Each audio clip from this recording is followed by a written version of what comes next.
passar pelo ribeiro, onde às vezes me debruço. Fitou-me alguém corpo inteiro, pupilas negras tão laças,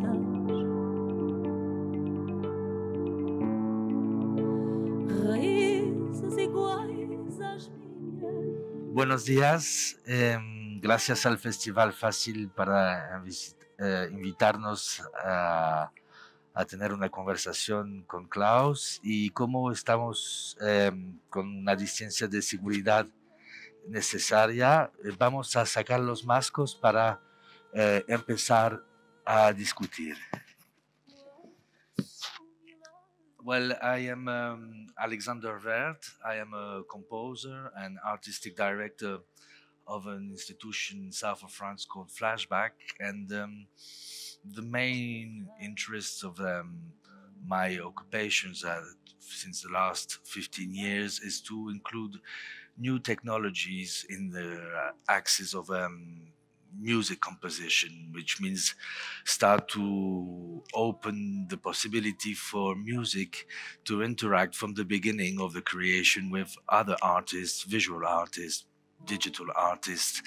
And so as a composer, this is my main interest, and also as an artistic director, I run a factory that proposes all the steps from research to residencies, production, and then, of course, concerts of crossover art things. So this is basically what I am up for. And now maybe I'd like to...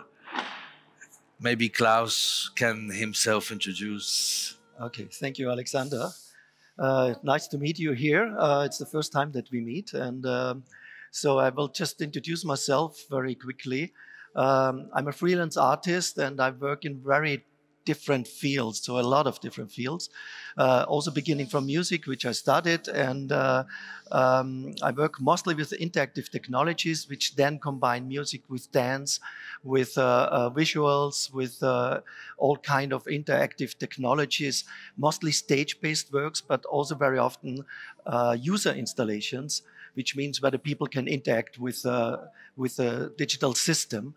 And of course, I'm directing pieces which are bigger, and then for this I put together my crew in a very special way. So I'm not an institutionalized, so I'm just working freelance. So I think we should start about a little bit to talk about our topic, because we both are working in interactive technologies.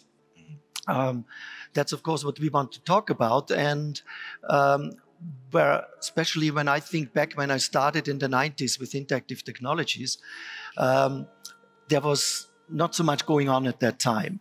Mostly there was side-by-side things. So you saw a big projection, you saw a performer on stage, but they didn't have much connection. And but that's what brought me into interactive technologies exactly, to how to make a much better connection between the different media, performing, music, visuals, how to combine them in a way that the audience can understand what is going on and why it is going on, so that there is a reason why, let's say, the visual is changing by a sound or the other way around. And kind of this is the, let's say, the topic we want to explore a little bit more in our discussions here. Absolutely. And so, as Klaus said, that was something really important as a composer, first of all, before running an institution offering a space for other artists to work on that topics. The main interest was in the crossover writing, which meant like composition in contemporary music has been going through many decades of questioning and trying to find a way in its time to to offer a point of view that sometimes has been quite a bit difficult to understand, and then finally in the, let's say, 90s and 2000s has been very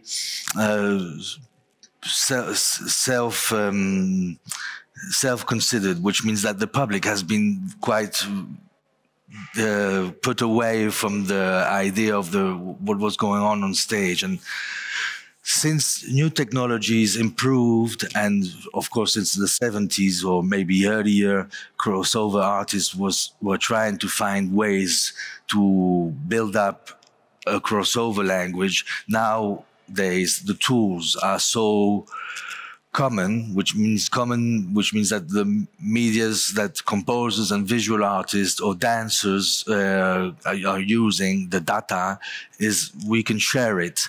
And then we can start thinking of a crossover, efficient way of writing this intermedia piece.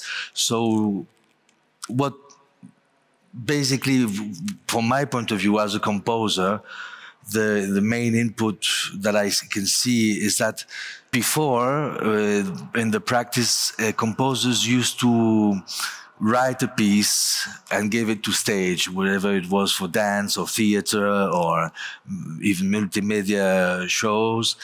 And as a composer, I never was satisfied, either because the music was meant to be at the background just to accompany something that was on stage, or either because the cooperation in the writing was not that the significance was not clear enough.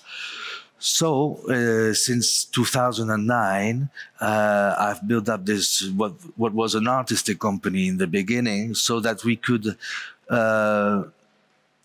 build up crews which were with researchers, with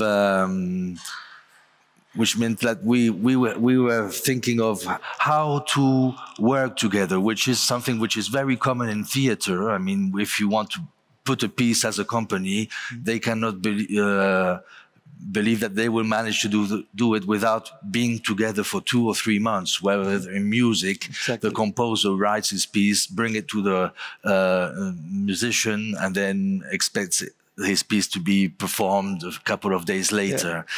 So to stop with that kind of work, and we started to think in what is the time we need, what are the tools we need, what is the space and artistic finality that we would like to obtain. Mm-hmm. And the first steps were quite difficult for all of us, because we were all having habits of our own way of practicing art, which meant that visual artists or composers or even stage performers, some of them were coming from theater backgrounds, some of them were coming from research, and that was really confronting our backgrounds and way of just creating together. Yeah. And the first beginnings were like people screaming, saying, "But how can you want me to program some visuals in 1 week? I would like to have 6 months." And then we said, "No, but in music, we only have a couple of rehearsals before." And so we were confronting. And then, so that was the first step, I mean, time-wise, but also with tools and how to work with new technology tools and why, what for. And so we started to think, okay, so we are making music. We have someone on stage, a performer. Which kind of data can we share? Is it sound, but also is it gestures? We started working with a percussionist.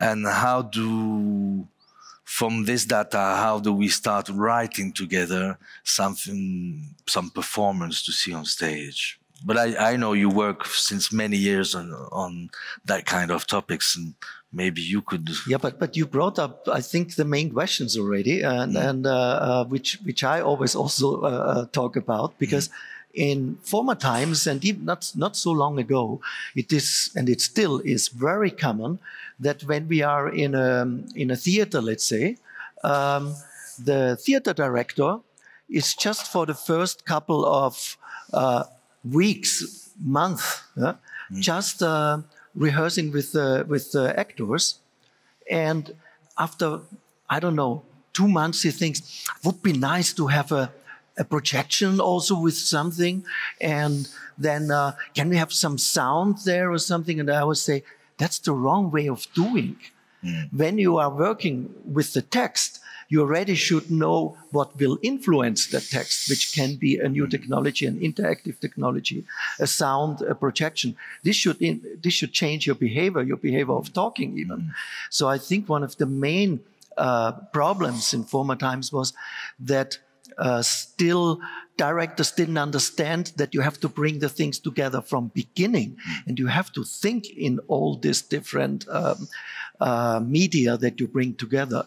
Of course, old-fashioned directors, they don't have the knowledge about it. But so for them, it's really important to work from beginning with these kind of people who are good in these new technologies and interactive technologies, and to find ideas from the beginning in the discussion, as you do with your group.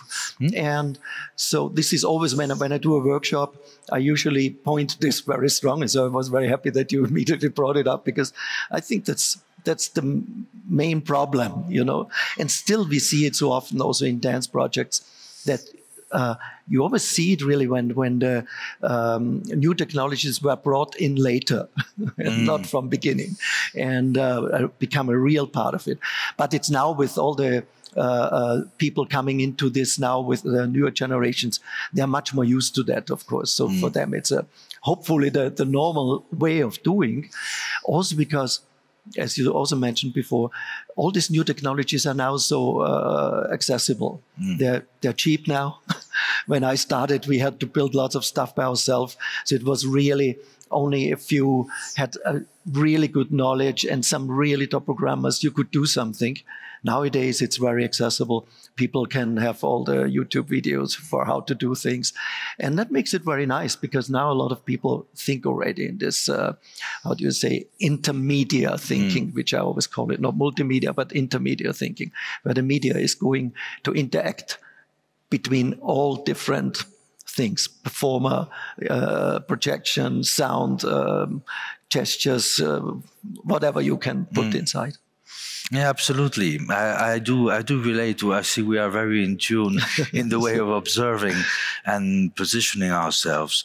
And I'd like to add to what you said. The question of generation is very and the accessibility of those tools is very interesting, because then we start finding that when we start working, let's say on a project, and we are very much into just a motion capture, and which is the main input we use, because we work with musicians. So musicians, they're not coming from a theatrical background. They're not dancers. They're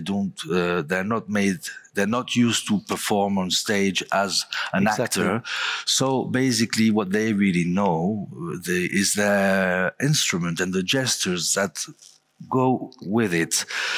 And everybody knows the Kinect sensors, and there has been many different improvements and tries, and let's say that these technologies were first of all allowing to get some data to share with gesture. But the problem is in music, whether in dance or maybe theater, we can have a kind of latency that is possible. But let's say if we want to play virtual percussions, and you start, let's say that you would like to have a sound when you just do that gesture, then we need to find a tool that really is connected to the gesture. If you do that gesture and then the sound comes 50 milliseconds after, then there is a kind of a bug in the brain. There's a then especially music is really very precise. Has to be really on time. You know, visuals are a little bit easier to handle, right? So yes.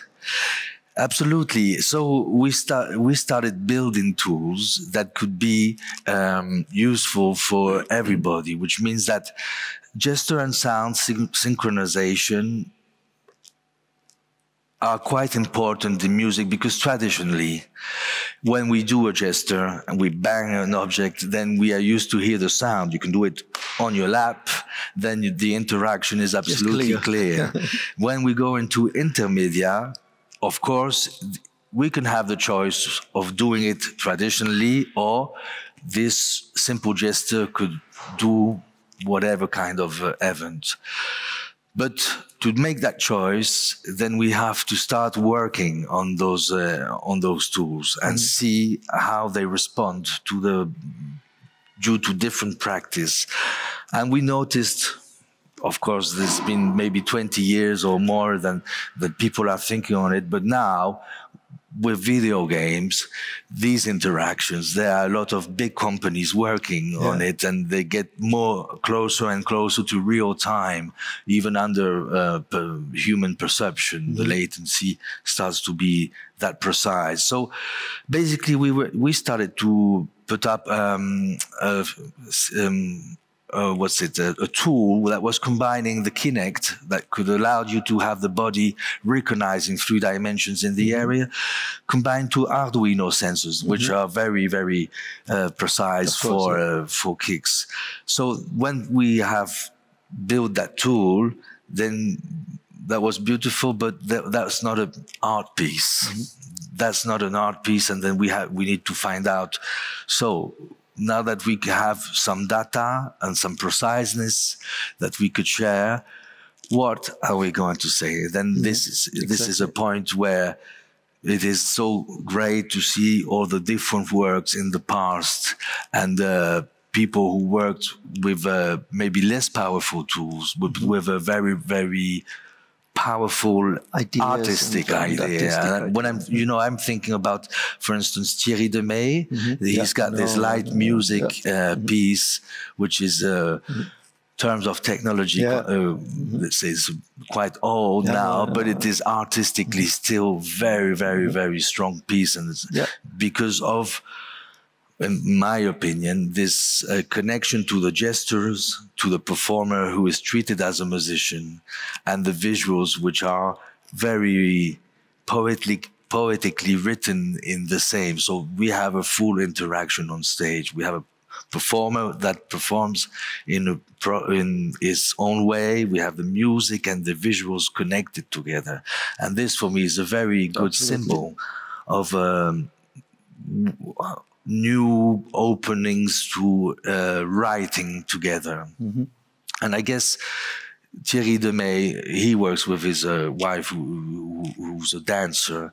So there's also, in new generations, we have more and more artists which are very interested in different fields. So they could be musicians, dancers, of course, programmers, and many, many different things. So we are, as composers, we tend to get into this world of meeting multimedia artists. Would you say that? Intermedia, maybe. But it doesn't matter. So anyway, everything is changing all the time, even how it is called.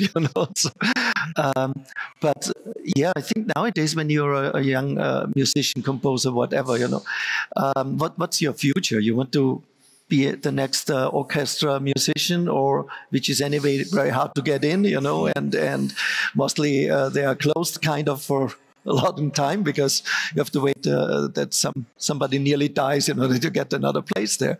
So I think nowadays very many people that I meet, the young people, musicians especially, they want to do more. They want to not just play their instrument anymore. They like to play their instrument, but they want to also combine it with other things. I mean, they're aware of it. This is a generation who is growing up with the digital technologies. The same is true for dancers. I remember at the beginning, when I did my first interactive pieces with new technology, I had super big criticism from dancers, because they were so afraid that this will make them kind of cancel them from stage, you know. So at the end, you're not there anymore. It's just the digital technologies. And I always said, no, it's exactly the other way around. I want to see how humans are interacting with these technologies. That's my interest, you know. So I'm not interested in just projecting something and nobody's there. I'm really interested how human beings can interact with new technologies. And but the criticism was enormous, you know, and they didn't like it at all. Now all of them are into doing exactly that because they realized, oh no, that's great. I have even more possibilities. And of course, times are changing, you know, so you have to find new ways of expression. So if the artists in old times always used new technologies, you know, even if it was just gaslight or some chemicals, whatever, you know, even very long time ago. Just think of Pepper's Ghost, you know, this kind of virtual projection, which is already 200-300 years old. And still when somebody sees it, they think it's a hologram of today. So I think it's an absolutely normal thing to use it. You just have to use it clever, not for the sake of using new technologies. That's maybe then the criticism is right.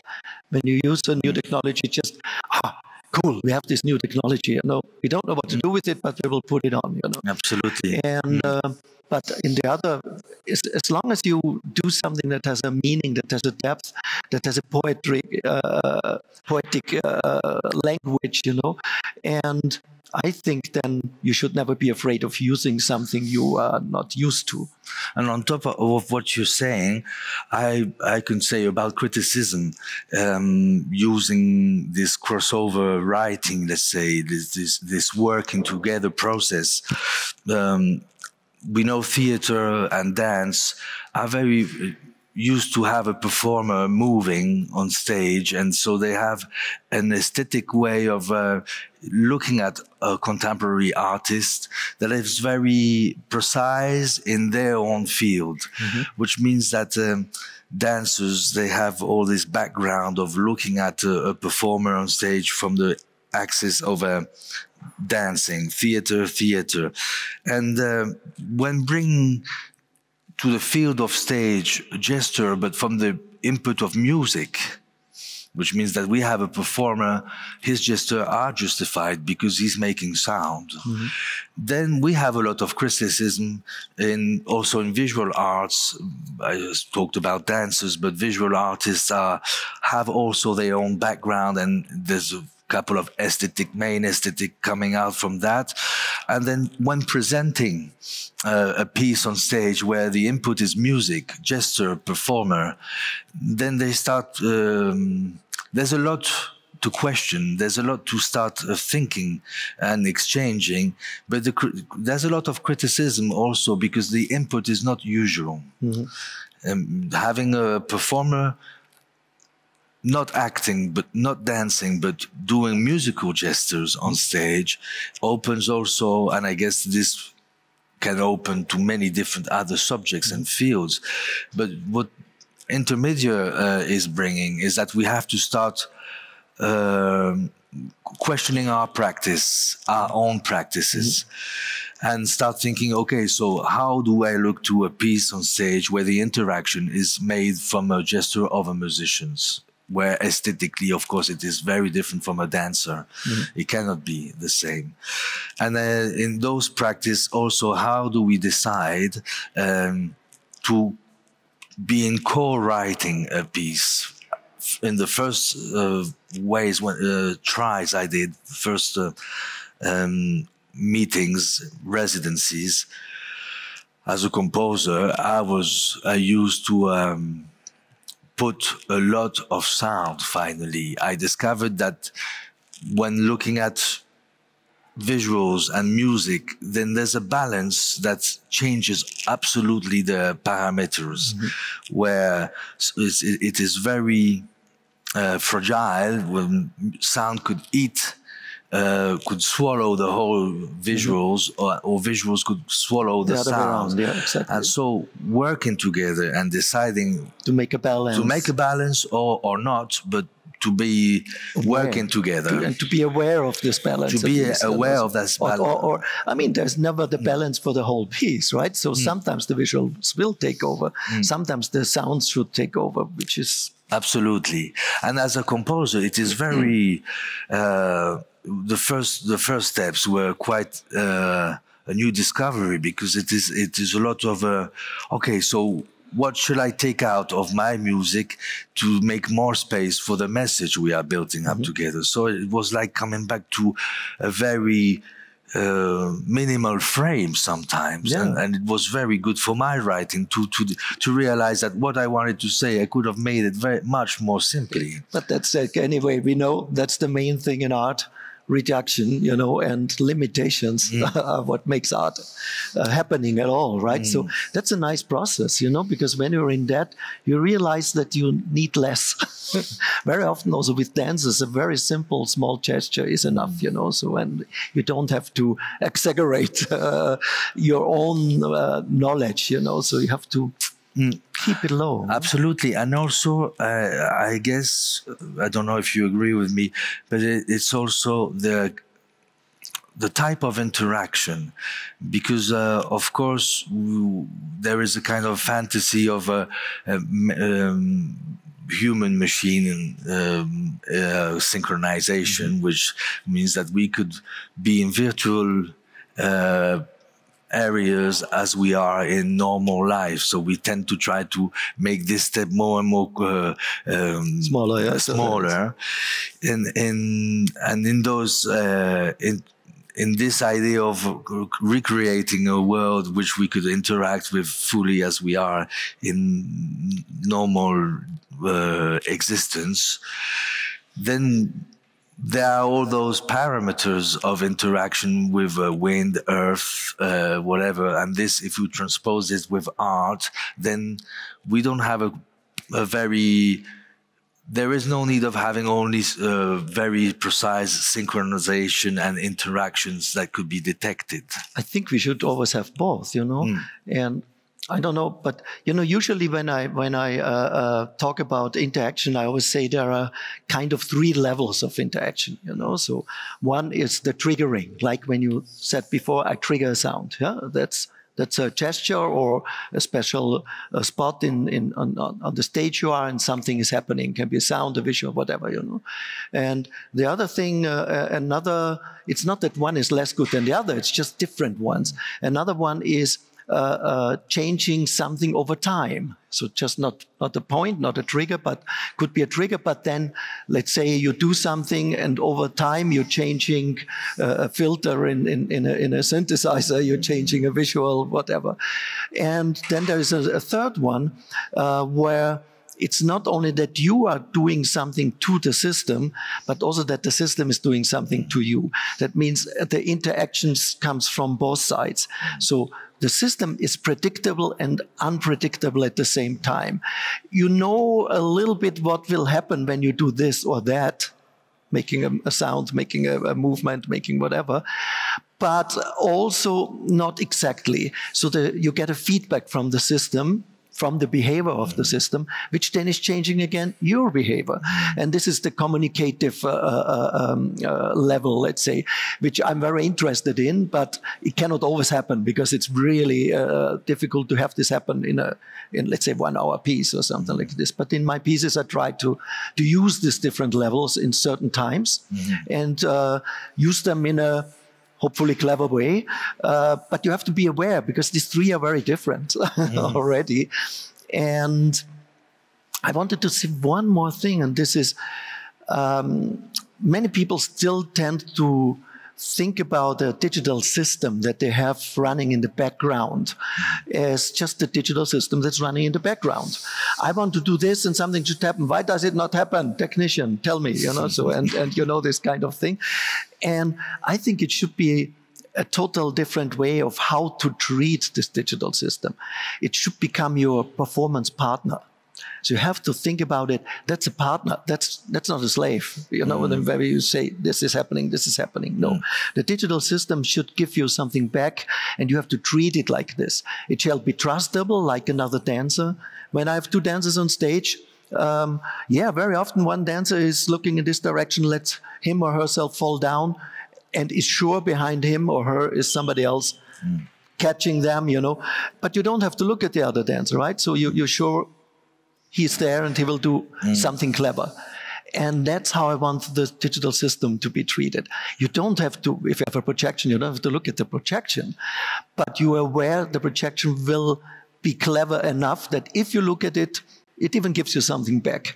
So the digital system as a performance partner, I always call it. Absolutely. And for that purpose, I guess, from the very beginning, when we start working on a new art piece, then building up the system with the engineers, I mean, it's a really collaborative work between art, let's say, composer, visual artist, performer, and engineers at the same time. Before anything happens, we have to get used to this. We have to start to initiate the new digital system, as you call it, and then start living with it, let's say, interacting with it. And this is the main, for me, new thing as a composer and also as an artistic director, is to offer the possibility of having a space where companies can start having time, space, and tools so that this research process before we start building an art piece, all that research process can be done in a proper way, which means that we need time.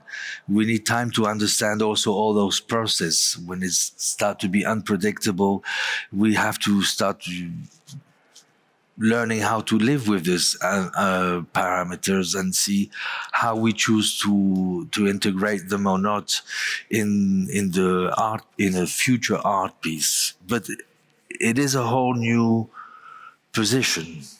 Instead of being an artist asking to the engineer, please, when I do that, I want to hear that sound.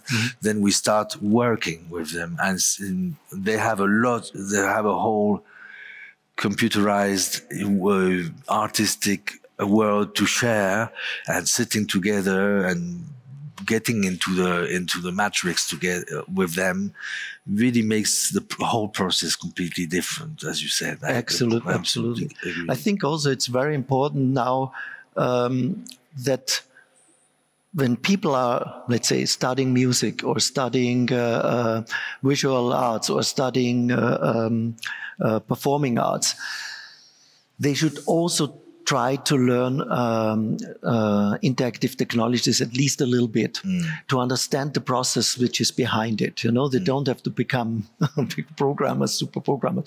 They should if they can, but they don't have to, you know. So, but at least they should understand how these interactive systems are working. And so there are so many software out now which is not code-based, you know, which is visual programming like Max MSP or I don't know. It's lots of stuff out there. And so you can use this and learn quite quickly how these kind of things are happening.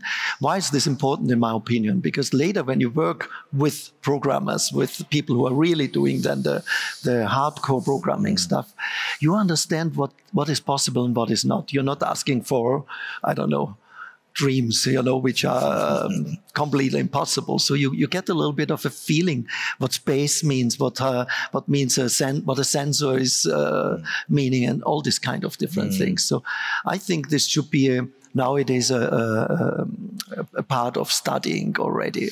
Yeah, it's becoming anyway. You know, it is becoming, and also as you said, not to ask dreams. I have this experience where that's also part of working in the team. Where we have some very serious programmers in our team, which go into really deep into coding. And I remember the first times, very naively, I asked for, I can't remember what was the example, and I asked them, do you think it is possible? And both of them, they said yes. So I was expecting it to happen 1 week later, and then it was still not happening. And then I asked them, but okay, you told me it was possible, but when? I said, well, we don't know.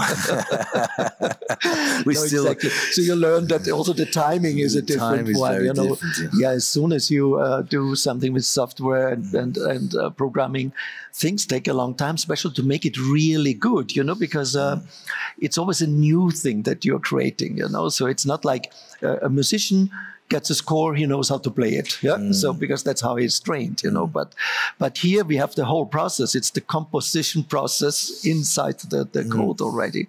And so you really have to think it.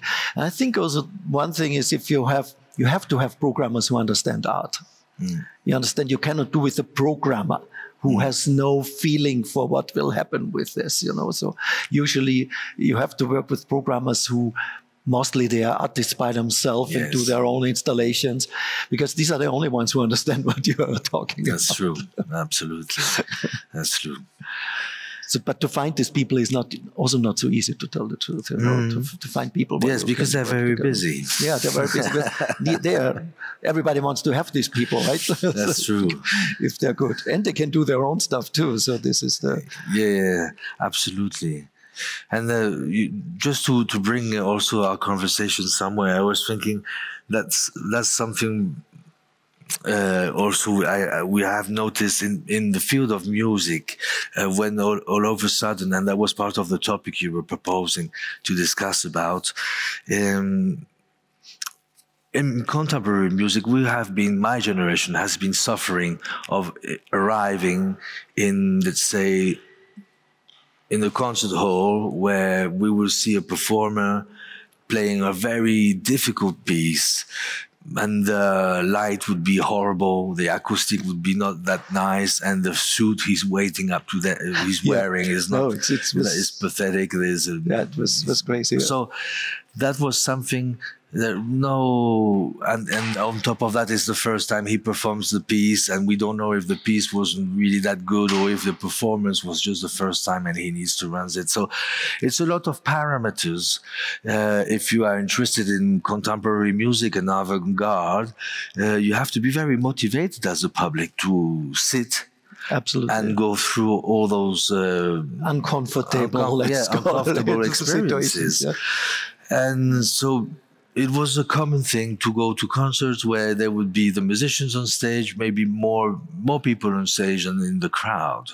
And this is very shocking. As a young artist, this is not at all motivating for nothing.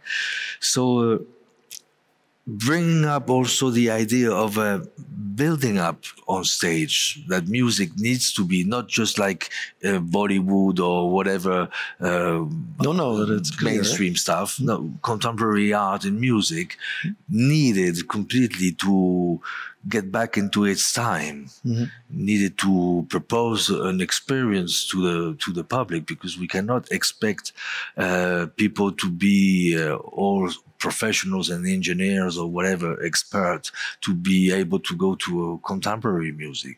We needed to have an update to where our lives as human are. I mean, I have a kid, he's 12 years old. He's connected to his computer. He makes music. They do online or artwork with his friends, and they're very used to it, of course. And as parents, you look at the tools he's using for his video games, and I'm like, I'd like to. But he would be super bored going into a traditional contemporary classical concert, right? So as I, as we are. And then the proposition. More and more we see since the 2000s some ensembles we see in Germany, but also in France and Swiss, collective of musicians that have enough of being in the position of being just the interpret, with the composer coming, putting the score, say, this is the masterpiece I made, please perform it. And we notice that musicians, those kind of interprets, they like to be, of course, in introduced in the process of creation and be treated as a part of the team. I mean, we're working, for instance, with soloists of the Ensemble Contemporain, which is a very renowned ensemble. You know the Ensemble Modern. I was playing with them in the 90s for nearly 10 years. I was playing. It was my hobby to play guitar with the Ensemble Modern. Excellent. I didn't know that.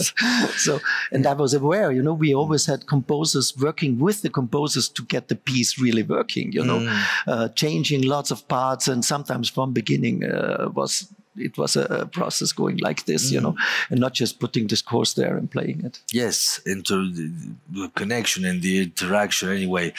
It needs to be about a lot more of humanity. And what I realized is that those excellent interprets, which are such a high level of experience and knowledge, they are really, really pleased to participate from the beginning at the creation, and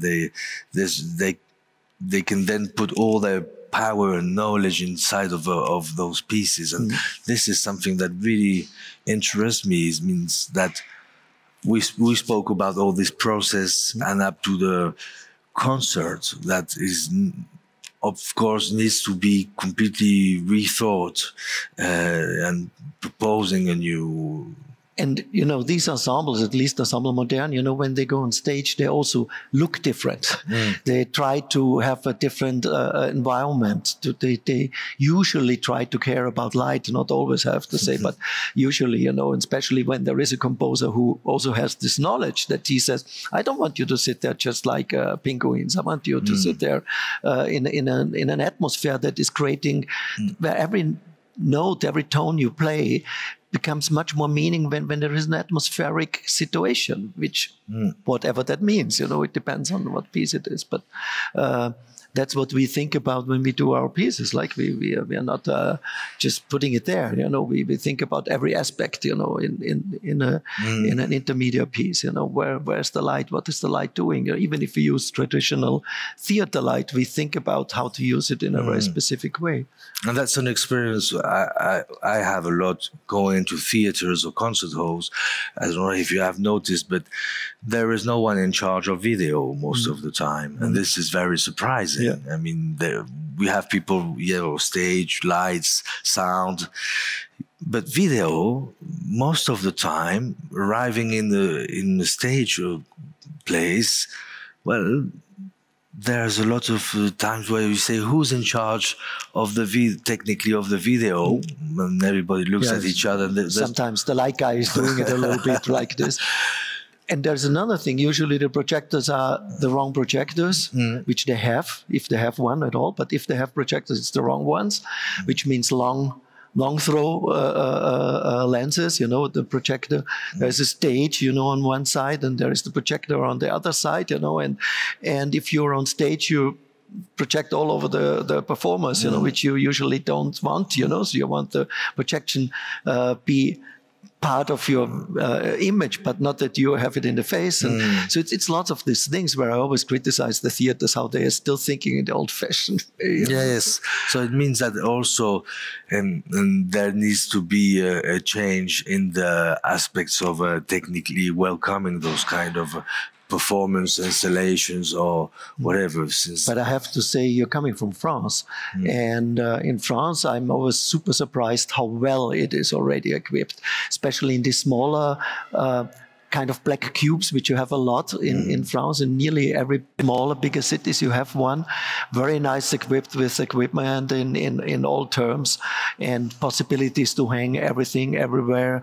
So I really appreciate that in France, I have to say, because that's not happening in other countries. Yes, but we are very known to be spoiled artists in France, but it's not true. No, of course, there is the institution in France is very dedicated, since it's historically a country that really takes care of art generally and tuition also, because it's a tradition, but it has a meaning, of course. They do understand that the more you invest in culture, the less you have to invest in other problems, because people are busy in having knowledge and learning how to live together, which art provides a lot.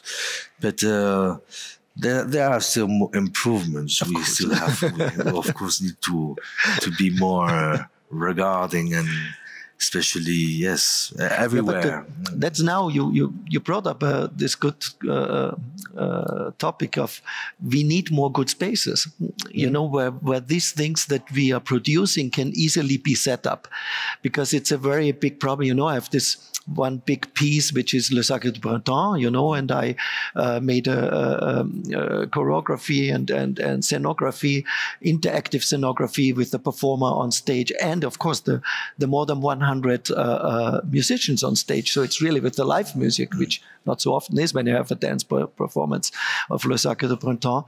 And also the musicians are interactively involved, you know, so some of the key instruments are changing the scenery, which is created in real time by the performer. But that's because it's so big, you only can do it in concert houses. And concert houses are a nightmare, because still they are building new concert houses all over the world. And then, no, a hanging point there? What are you talking about? We are a classical concert. Come on. I mean, nowadays, you know, what are you? You're right. It's You're crazy right. to build something nowadays, you know, where you think this is not done for the technologies of our days. It's old fashioned thinking, you know. Yes. So I guess we are about to wrap together, to end that conversation, and So I what guess is- I would join you on this idea. We could, you and I, make a militant reform of saying we need more nice spaces and more Exactly. They nice should ask us. festivals. They should ask us, right? Yes, we could be in charge of that part, but also from my side, I'm very happy because you and I were here, and it's also because there are some nice events like The nice thing is, festival. you know, we have a welcoming festival. us, and We have a festival that's happening at all, which is first of all amazing, and it's amazing that they're doing really lots of live performances here, live stuff, you know, which is absolutely great, you know, so that we can be here and not just talk online, but then you're going to the show to have the rehearsal in the afternoon. And I have my interactive installation again in the evening. You have the show in the evening. And this is amazing that Fasil is making this happening. You know? absolutely, yeah. So we're going to forward this conversation out of the cameras, but it was absolutely a great pleasure. It's a pleasure to talk with you and to meet you at all. Also, and looking forward to see the show. Thanks. Thank you very much. Quando me laças